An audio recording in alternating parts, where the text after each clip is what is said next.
of the Word. We're an esoteric study group whose purpose is sharing knowledge of mystery schools and debunking misconceptions about Freemasonry. You're here with Mike and myself, Ron.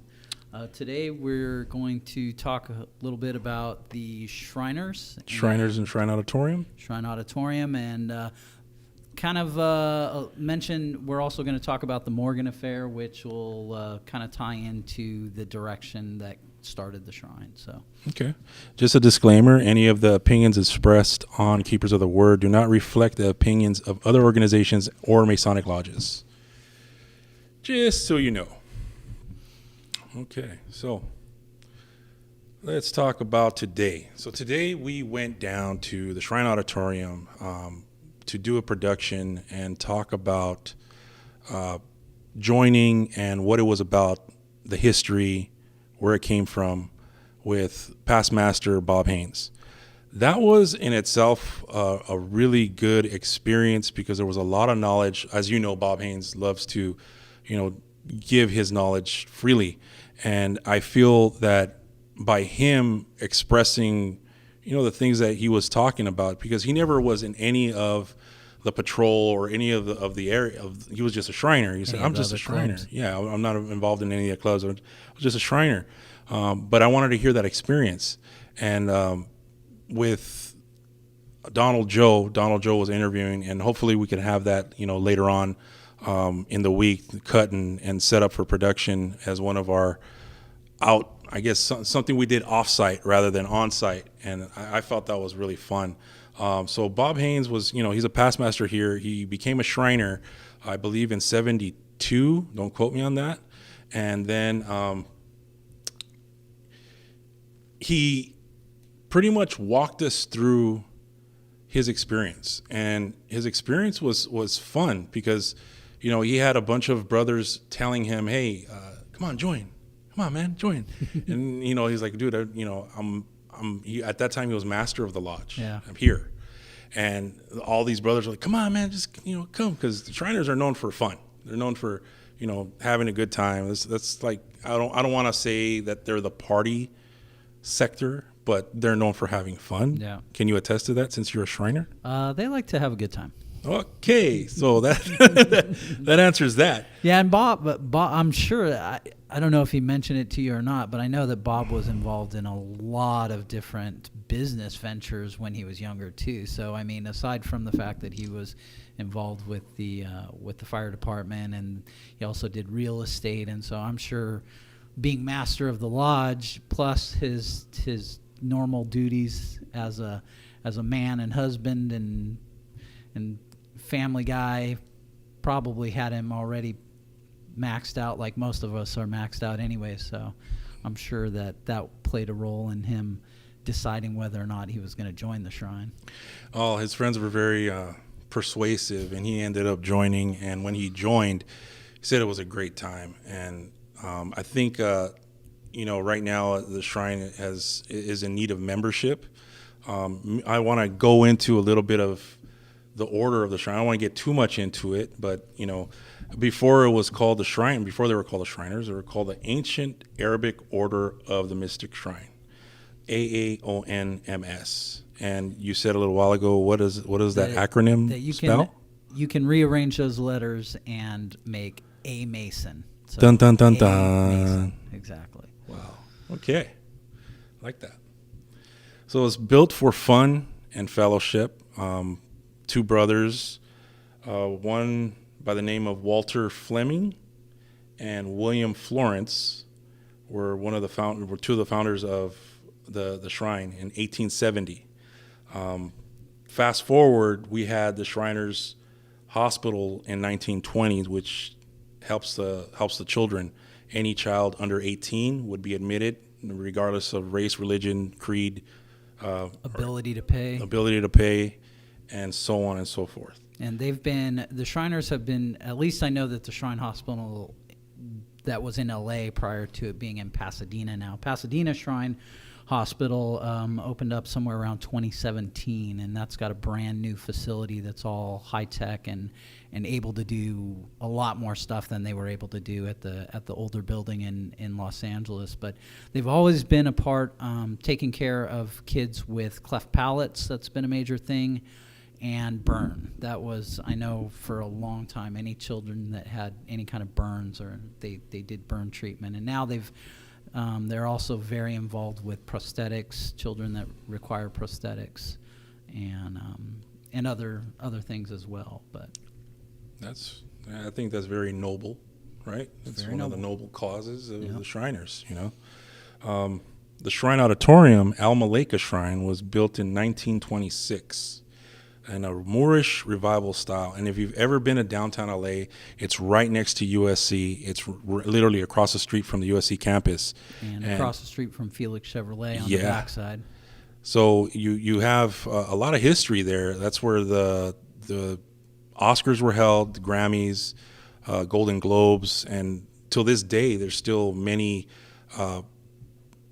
concerts and celebrations that are held there. Yeah, they just did the SAG Awards this year. Oh, really? At the Shrine Auditorium. Yeah. So they're busy. The facility itself is huge, and we were not able to film the facility, unfortunately, due to restrictions. But we were able to get into the museum part. There was so much history there. I mean, it went back to the 1800s, and we're talking about the old patrol and the different areas or the different, clubs that are within the shrine. Yeah. And there was a bunch of them. You had Coppers, the stage. There was a club that's just for the stage. They have bands. Yeah.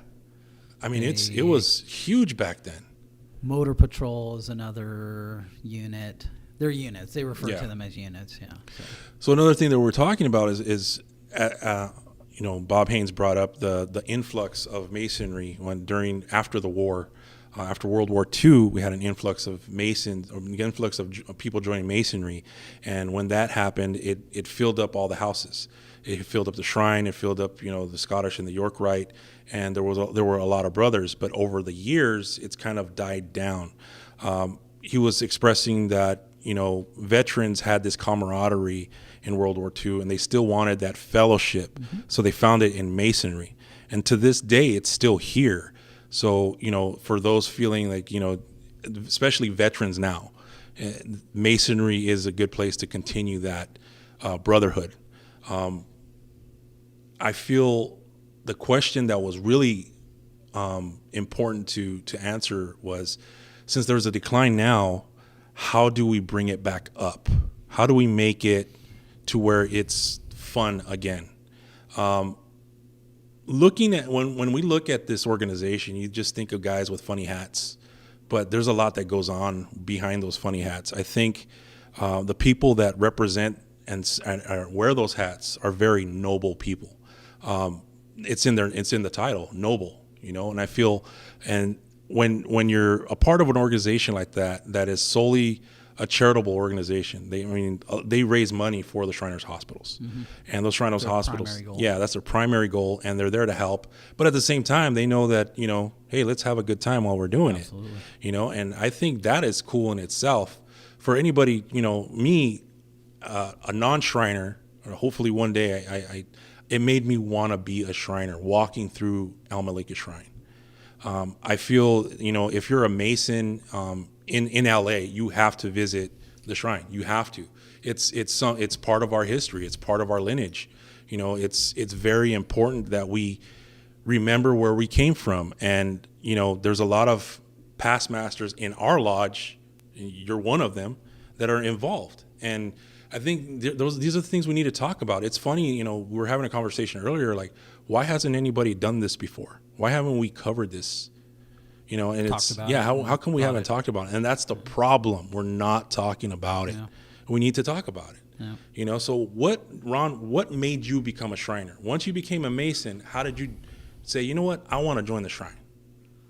I'll tell you, there's probably two primary things that made me want to join the Shrine. The first was I had many of the brothers from our lodge here and many of the past masters from our lodge here were involved as Shriners in the local shrine club, the Beach City Shrine Club, which was originally, at one point there were two shrine clubs. There was a San Pedro Shrine Club and there was a Manhattan Beach Shrine Club, and the two dwindled to the point that they decided, hey, why don't we combine forces? We'll have, now we'll have a large group, and they were all brothers that knew each other and hung out anyway. So it's a lot of Beach Cities, Masonic Lodge in Manhattan Beach, and LA Harbor Lodge here in Pedro joined together to have the current Beach City Shrine Club. So I was already hanging out with those guys. I was going to the parades. They do, the Beach City Shrine Club does 4 or 5 parades a year. I was going to 2 of those parades in the beginning. I added the Kernville Whiskey Flats days, and then I was going to their Christmas party where they have their, the new president is basically inaugurated at their Christmas party.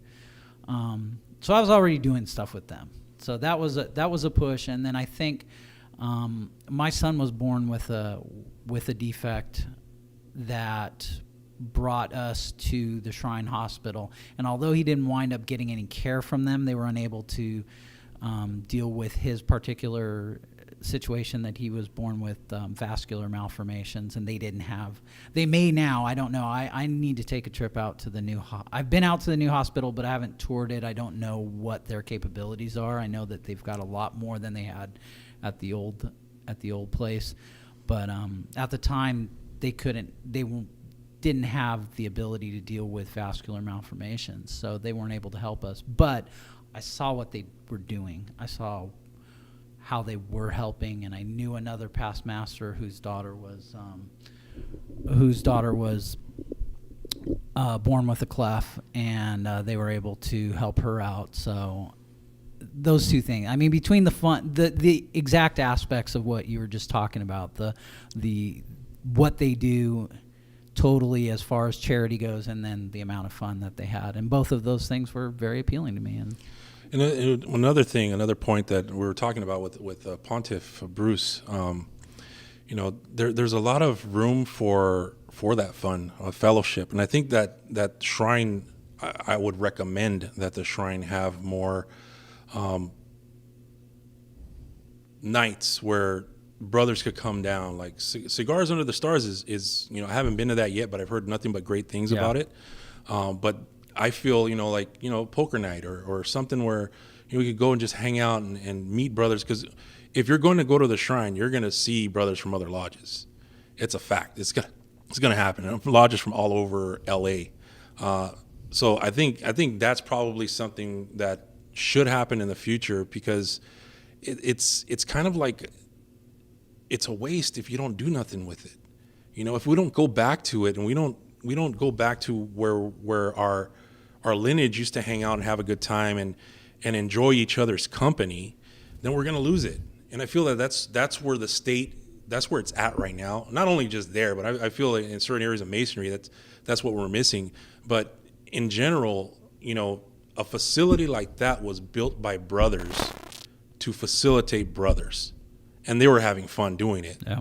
And you had folks like John Wayne and other celebrities back in the day going through there and hanging out with brothers just like normal people. And that's something that I kind of wish we had today.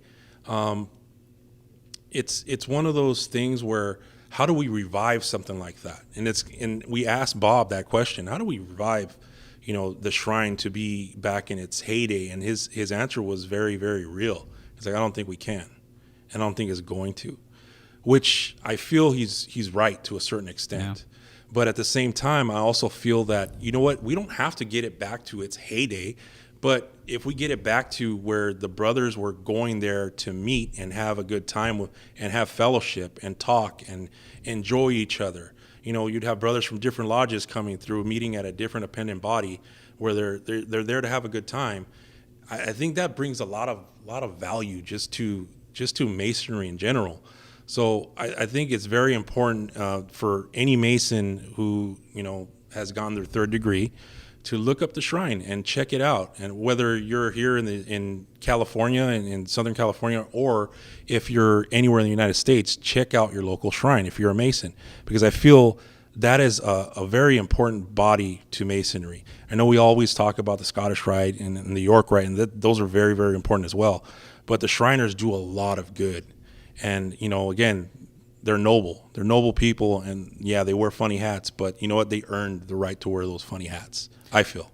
And if you're going to do a lot of good and need to raise a lot of money doing a lot of good, then why not have events that you're having a great time doing it? Exactly. I mean, it's a heck of a lot easier to spend your money and put your money into noble causes when you're there with people you like, having a good time, right? Yeah, I don't mind spending my money and having a good time with good friends. Right. I think that's very important in life in general, not just as a Mason, just as a person.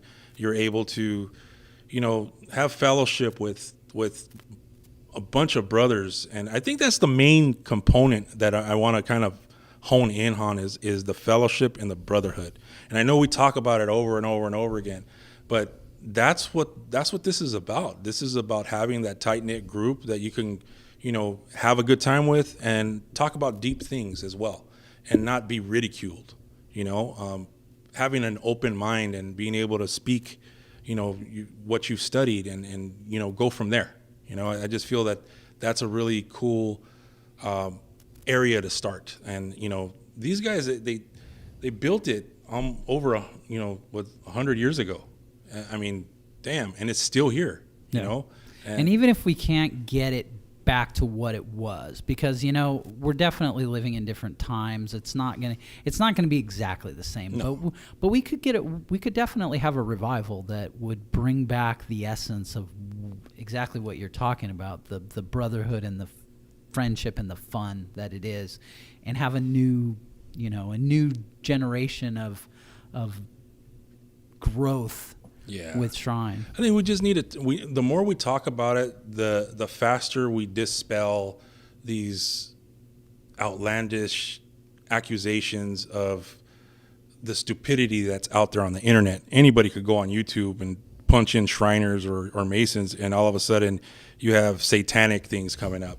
And that is silly. I mean, come on, dude. I wouldn't be a part of anything satanic at all. Did you see the episode of Family Guy where Meg's coming in early in the morning and she's like, I wasn't just at a Shrine convention. And, it's funny, haha, we laugh at it, but right. The reality is that's the perception. That's the perception, and it's not that. It really, really isn't. Masonry is just not that. It's not. Yeah. You know what? Yeah, we like to study. I like to study the occult. I like to study it. Doesn't mean I practice it. Doesn't mean I leave that to folks that want to do that. I'm just interested in it, and my interest in the occult it's from a young age. I was raised Catholic. Duh. Like just that in itself, it kind of you learn some things in Catholicism, and I know I'm going to get a lot of backlash for that, but hey, it is what it is. I mean, that's the reality of where we're at. It's understanding that I should be able to think freely and study freely and then talk about it. What's wrong with that? And those who don't understand the term occult means hidden from the eye. It's not for the entered apprentice or the initiate. It's for the adept. That's why it's hidden, because people just don't. You give a dumb person all this knowledge, and they're gonna go do something stupid with it. And unfortunately, that's just what it is. Yeah. So I feel, I know I'm probably rambling, but I just feel like, hey, Shriners, Freemasons, the other appendant bodies, Scottish Rite, York Rite, have nothing to do with Satanism. They have nothing to do with, anything like that. And I know we're probably going to get people on here. Well, you're just not high enough level. Yeah. You're not a 33rd degree. That's an honorary degree, Yeah, well, and like you were saying with the whole perception, a lot of people think that it's a religion. A lot of people think that it's a cult. And if you look up the definitions of either of those, religion or a cult, none of them none of the key points that make something a religion, or the key points that make something a cult, are even remotely have anything to do with Freemasonry in general. Exactly. So yeah, you know. I mean, if we go back to like ritual and things of that nature, yeah, they go back to the days of Solomon, and that's biblical. You know, if we want to talk about that, we could go back to ritual and talk about those things. But then we're talking about Judeo theology, and you know, that's kind of positive, don't you think? I mean, it's real. It's something that, you know, people have taken and bastardized and made it to fit their own agenda, which leads to Yeah. segue the Morgan affair. The Morgan affair. The All Morgan right. affair definitely had an impact on probably even a lot of those misconceptions to this day about what people think about Freemasons. The Morgan affair was an event that occurred, for those of you that don't know, 1826. William Morgan was allegedly kidnapped by Freemasons after publishing an expose and then apparently killed. The Morgan affair resulted in increased suspicion of Freemasonry and the formation of the anti-Masonic party. They actually wound up running as a major third party against Andrew Jackson and lost. Andrew Jackson became president in 1829, so Morgan affair affected that. Basically, it was that little event happened, and the people that were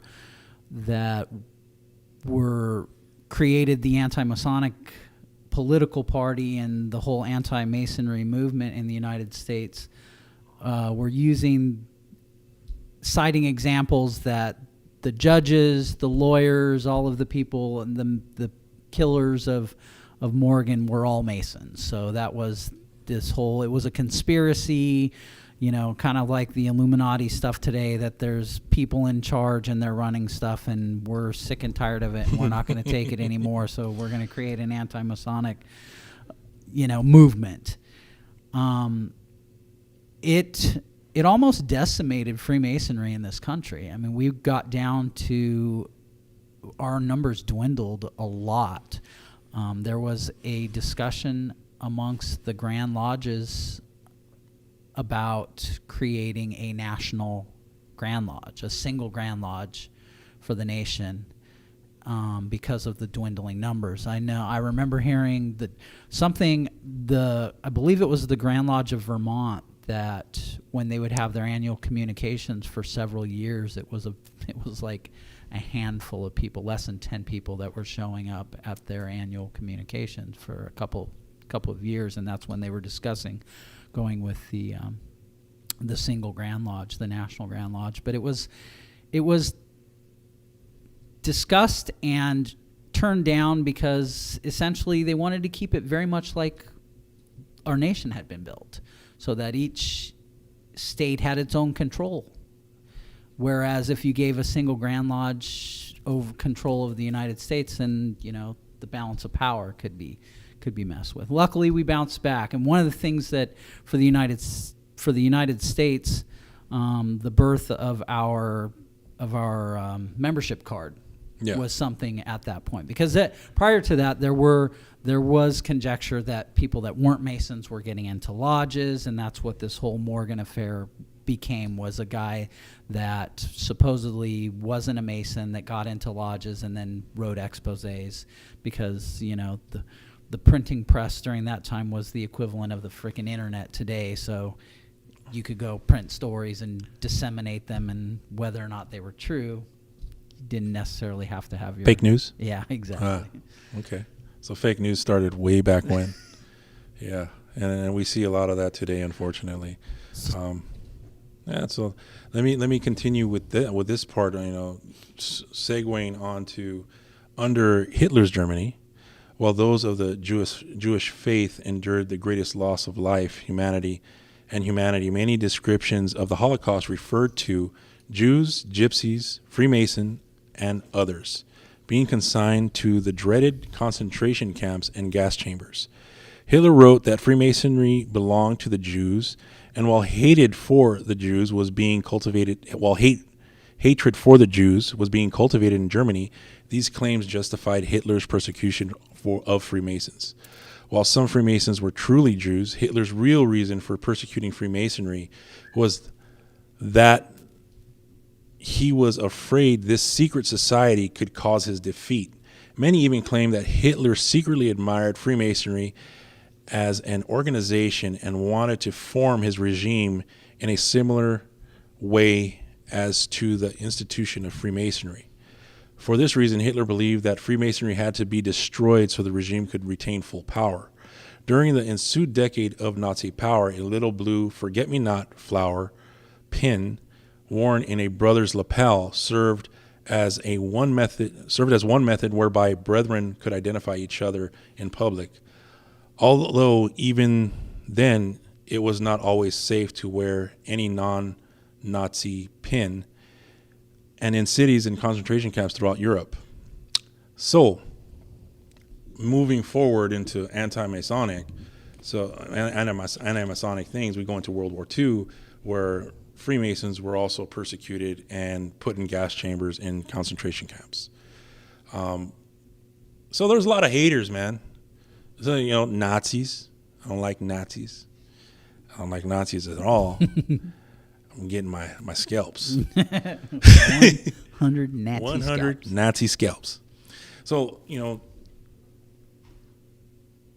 having to go through those things back in the day was something that must have been really hard to just see or experience. And fortunately, we haven't had any experience in that shape or form. Not that nothing like that is not happening somewhere in the world, but we haven't had to deal with that. And to think about it it's kind of scary that our world was led to that because somebody just felt like it, for your own personal gain. And again, going back to the Morgan affair, it's basically the same thing. Yeah, fear, hatred. You're scared. Ignorance is bliss, and unfortunately, that's the cold hard truth of things. Before you make a decision, make an educated decision. And I think that's something my grandpa used to tell me back in the day. Just make sure you're reading the right things and verify the source. A lot of people can go on the internet and find whatever. I could write something on. Hell, we're doing content right now. And it's either good or it's bad, but is it truthful? Right. That's the real thing. Is it truthful? Right. Is there anything to back it? I think that's the more important part of all this. Is there anything to back it? What did the forget-me-not flower mean? True and undying love, remembrance during partings or after death, a connection that lasts throughout time, fidelity and loyalty in a relationship, reminders of your favorite memories, growing affections between two people, honoring the Armenian genocide, helping patients with Alzheimer's disease. I mean, there's a whole bunch of reasons to wear the forget-me-not pin, but the most prominent one is, the Holocaust. And it's something that we can never forget. And unfortunately, in today's events, I know we shouldn't talk about religion and politics, but in today's events, things are coming up that are resurfacing, that are almost the same. And it's sad. It's sad that we're kind of repeating the same thing, not on that scale, but to a scale that it shouldn't be. And it's sad. What are your thoughts on that? I don't know. I guess that hopefully that just forums like this that can dispel those myths and share actual information that's correct will prevent the ignorance from spreading, the fear from being allowed to fester, I don't know. I guess we'll have to see how it goes. I guess so. So moving forward, talking about all these organizations.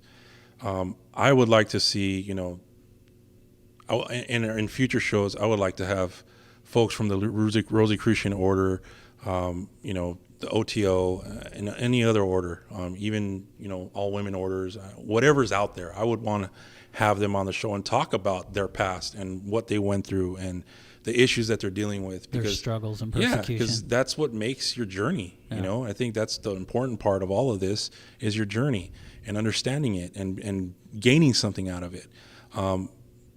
Going forward, we're talking about all this history, and we're talking about, from the Shriners to the Morgan Affair to the Holocaust. One of the main things that binds it all together is the fellowship.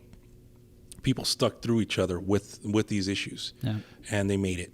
And now we're in a different kind of seat today where, we have a shortage of membership, but at the same time, we're still getting by. And I think it's time to not just get by. It's time to start building numbers and flourish again. How do we do that? Well, I think this is one forum, where we can talk about things and have a Q&A, and people who are interested, they hit us up all the time, and I try to give them as much information as possible. If they're not BSing me, like, hey, I want to join the Illuminati. I get that like 10 times a day. It's ridiculous. Just stop. All right. Know the difference, man. Just do your research. Yeah. So I think that's very important, our brotherhood and being able to talk about, the esoterics and things that go behind the scenes, the history and theology and how they all intertwine with each other. That's the beautiful part about Masonry, I feel. Free thinkers. That's Freemasons. That's what organizations like Rosicrucians and Masonry were all about. They were all about free thought, and especially during times of persecution. So I'm, to say that I'm not surprised that Masonry has been able to withstand. It's been able to withstand because it started in a time of persecution and there needing to be free thought and free expression and dialogue and exchange and people supporting each other as opposed to tearing each other down and persecuting and accusing. So, I think we're going to get through it. I really do. I just think that it's going to take something different, and hopefully exactly what you were saying, forums like this will help to stimulate and generate people interest, for people who aren't even Masons. Right. And for the Masons that are Masons that haven't become Shriners yet, say, well, maybe it's check it out, man. Maybe it's at least something to check out. I'm interested, and at some point I'll knock. Of course I got a crazy busy schedule, but hey, you make the time. Yeah. And you do what you can. You take those events. I mean, seriously, with the Beach City Shrine Club, their big things are 2 local Christmas parades, riding in a float. Okay, that's a Sunday, 2 Sundays in December. They do a parade for St. Patty's Day over in Manhattan Beach on the boat, and then they do the Whiskey Flats Days up in Kernville, which was just this past weekend, which we wound up canceling because of weather. But normally they go up there and do that, and then they have their gala and their Christmas party. There's a lot more stuff, but for the local Shrine Club, there's just a handful of things, and just to be able to go to those events as a Shriner is even cooler than just tagging along with the Shrine guys, which is where I was in the beginning. I feel you on that. So I think at this point we should probably just see if we can take some questions from folks who are live with us. So if anybody who is live, and this is not real time, unfortunately, go ahead and shoot us some questions. Let's see, how many questions for our panel? We'll try to get through some. Let's get some questions here for our folks. Don't be shy. Well, while we're waiting for questions, I'll just tie that. I'll tie that Morgan affair right back into the shrine. That the whole Morgan affair situation created a negative outlook on Masonry in the States. We wound up disconnecting ourselves from earlier European style Masonry with the feasts and the esotericism, and took alcohol out of lodges, which traditionally, the founding Masons met in taverns. So then along comes brothers Fleming and Florence, and they decided, you know what, we like to have fun, we want to drink, let's look at something else, let's do something, and the shrine was born. So booyah, that's awesome. Got any questions? Yeah, we did. Is the shrine haunted? Well, you know what, we walked downstairs today, went down into, and it was kind of eerie. Haunted, I can't say. I think we should probably do an episode just on that. I think that would be pretty awesome, just to go, since we're able to go down there and do some filming. I mean, I don't see why not. I think that's something that's open to maybe investigating some type of ghost investigation or paranormal investigation, which I think it would be cool for one of our episodes. So that answers that. Now, here's another question. What is the main difference between the Illuminati and your organization? Which I'm surreal of people, so people don't confuse the two, I guess. You want to take that one? I really don't want to talk about Illuminati. I know we're waiting for Johnny Royal, man. I know we get a lot of Illuminati talk, and we get a lot of questions about Illuminati, and there's so much BS with Illuminati in the press and people controlling the world and blah blah blah blah blah. But really, I personally don't want to do any Illuminati talk until we can do some good studies, and we're going to have. We had Brother Johnny Royal, who did 33 and Beyond, the story of, kind of Masons, a brother's perspective of Masonry. And him and Brother Joseph Wages are working on a new flick called The Illuminati, and it's going to be a historical truth about the actual original Illuminati. So the Bavarian Illuminati. Exactly. Yes. And I really want to hold off and talk to those guys about that. So I'm sorry, we're going to wait for that one. We're going to have another episode. We will have an episode on the Illuminati. With just about the Illuminati. So, just hang tight and we'll get that out there. Let's see. What else did we get?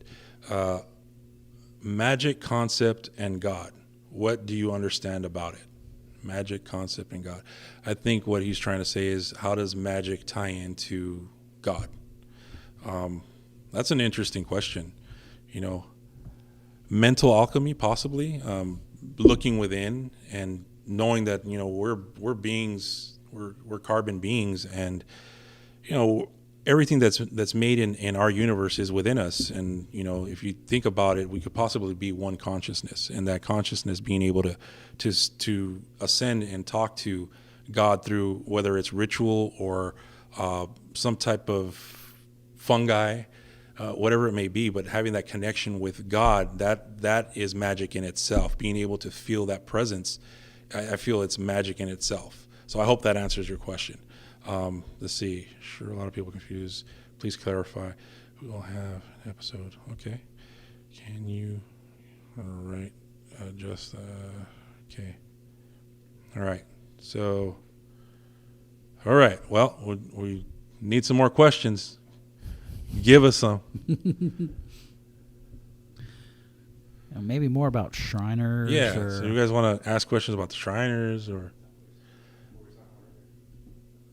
Templars? Oh, persecution and Templars. Well, why did that come up? That the reason that came up was, shit, I don't remember.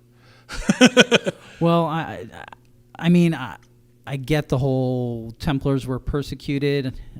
They were rounded up and basically shut down by Philip the Fair, I believe it was. Friday the 13th was when decrees were sent out to gather up all the Templars. I get that. I appreciate that there was persecution there, but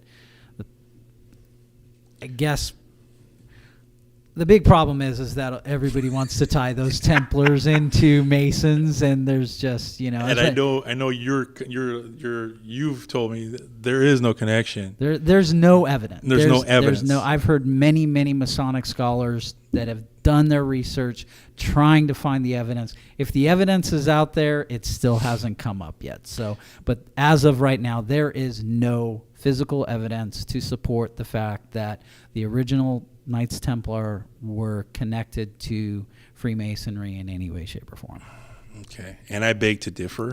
I feel that there's just too much coincidence that, you know, there's coincidence and evidence. Yes, I know. The proof is in the pudding. I know. Right, and that's what you want, right? You want facts, and, you know, unfortunately, I don't have the facts, right. But I feel that there is a connection, and I feel that if you've ever read Born in Blood, I believe that's Robert Lomas. I'm not sure.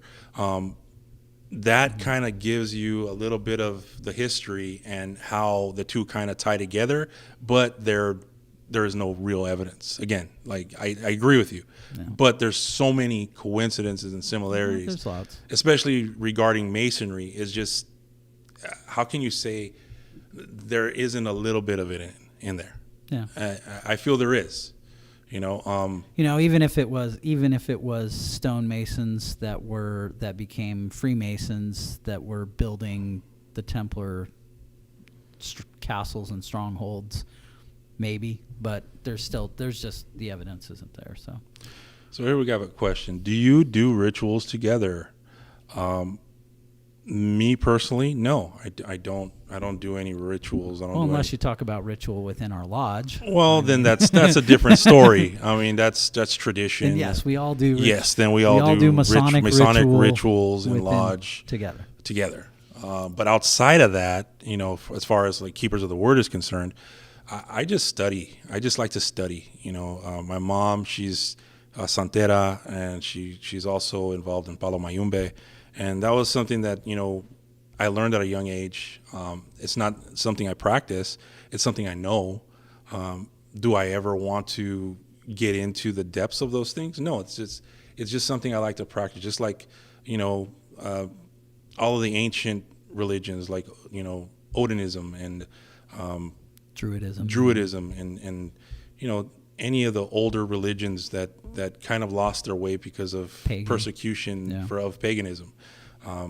I feel that we lost a lot of things due to the Dark Ages. Cultures coming and taking away. I mean, that's what the conquistadors were all about. That's what, you know, the driving the snakes out of Ireland was all about. Mm-hmm. It was all about taking away, trying to eliminate cultures. And I think that they're taking away a lot. I believe that the Inquisition took away a lot. Yeah. We lost a lot of paganism and ancient ways of doing things due to the Inquisition. And I don't need to expand on what the Inquisition was. I'm pretty sure everybody knows what that is. But it's sad that you know, it's lost. Yeah. You know, the origins, a lot of real origins and a lot of real ritual was lost because of those things. So to answer your question, no, we don't do ritual outside of lodge. Any new questions? Let's see. Thoughts on ceremonial magic in regards to Masonry? Thoughts on ceremonial magic in regards to Masonry? Yeah, well, that's I don't know. Maybe those are secrets that we don't need to divulge. Yeah, I think that's things something that you're going to have to get involved and figure it out yourself. It's one of those things that if you're going to have to join, whether maybe it's not Masons, maybe you want to join the OTO or the Rosicrucians, but if you have, life's too short, man.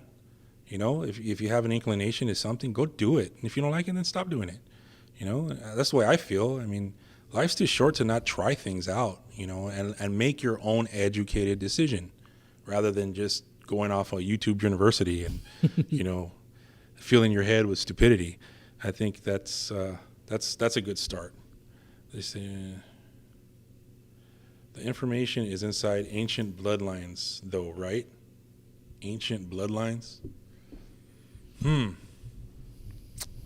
I don't think so. I would beg to differ. And if you have anything to say about that, I mean, I have no comment. Yeah, give me some information about that. Shoot me some, and maybe we could cover that on some other time. I believe they're probably referring to, and I could be saying it wrong, Merovingian bloodline, which is the bloodline of Jesus. Apparently, some believe that his bloodline carried on, and the Holy Grail was his daughter, and her name was Sarah. Many people have seen this in, what was that one movie that Tom Hanks did? Da Vinci Code, right? Da Vinci Code. That's in itself another episode. You know, yeah. It's pretty cool. Let's see. Is it everything's house?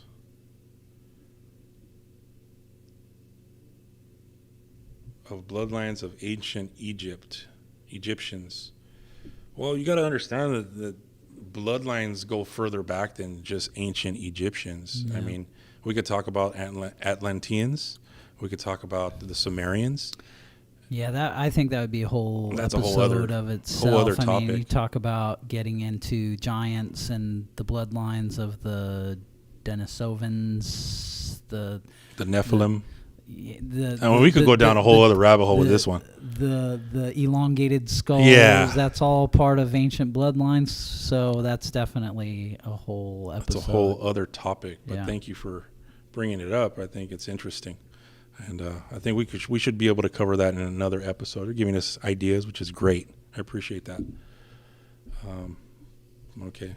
Yeah. So anybody else have any more questions? If not, we're going to go ahead and wrap it up and call it a day. Talk about a couple of things here. We got the rings that we posted on the page. The Eye of Horus rings are now in our hands and available. $25 shipped. If you have any questions about that, or you'd like to get a pay link, just send us a message on the page, and we can give you info on it. Yes, and the same thing with our lapel pins. They are $8 plus $2 shipping and handling.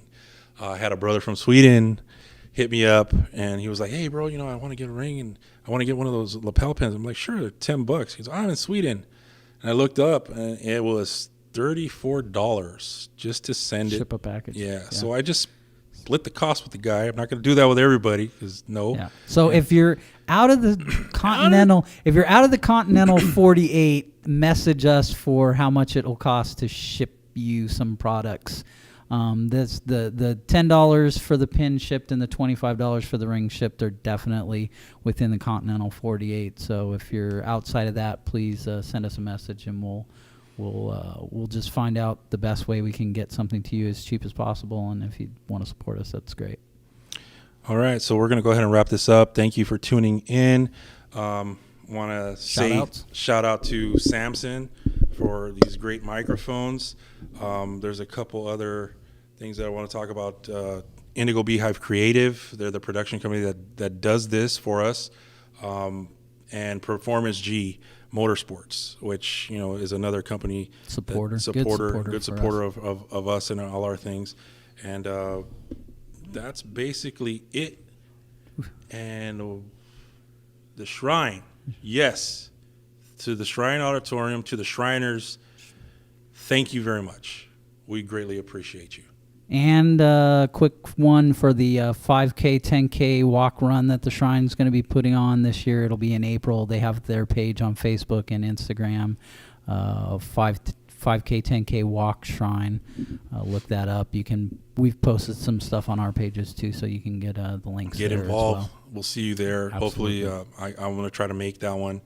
And, it should be a good time, and it's for a good cause. It is, absolutely. And that's what we're about, Very baby. Cool. Yes. Over now. Thanks for tuning in.